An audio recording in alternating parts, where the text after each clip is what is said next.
हां पाटण नगरी इथे म्हणून ओळखलं जातं. याशी हे यमळपंथी च्या काळातलं मंदिर आहे. हां असे ज्योतिर्लिंग 12 लिंग होते इथं, पण बाकीचे पळून गेले. हां बाकीचे इकडे मंदिर होते, तिकडे मंदिर होते, सगळे मंदिर होऊन हे एक राहिलं. अच्छा, म्हणजे असेच म्हणजे 12 होते का इथं? 12 मंदिर होती. हो 12 ज्योतिर्लिंग म्हणतात.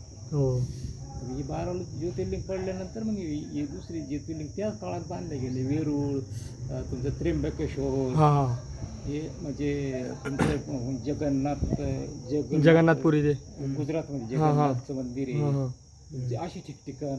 एक आंबेजोगाई तालुक्यामध्ये एक मंदिर आहे. हां एक तुमचं इकडं पुण्या साईडला एक भीमाशंकर म्हणतात त्याला. हां भीमाशंकर.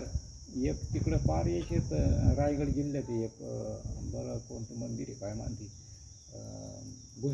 घुष्णेश्वर ते येतं आहे वेरूळला. ते योगेश्वर असं काहीतरी नाव आहे त्याचं त्या मंदिरात. म्हणजे अशी 12 ज्योतिर्लिंग तयार केलं अशी त्या काळामध्ये. त्या काळामध्ये. अशीच मंदिर आहे ती. हो ही लीलावती भास्कराचार्याची ही लीलावती राणी ही मुलगी होती. अच्छा हे गणिती नगरी, पाटण नगरी ओळखलं जाते. गणित काढतात ना आपण, ही गणिती हो हे झिरोपासून गणित हो. इथून निर्माण झालेलं आहे गणित. अच्छा, इथून का? पाटण नगरीमधून गणित निर्माण झालेलं आहे.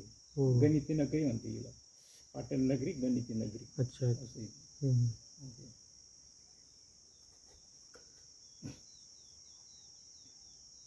तिथे ताम्रपत्र लिहिले, ते ताम्रपत्र मध्ये आहे का इथं मला? भिंतीला ताम्रपत्र आहे.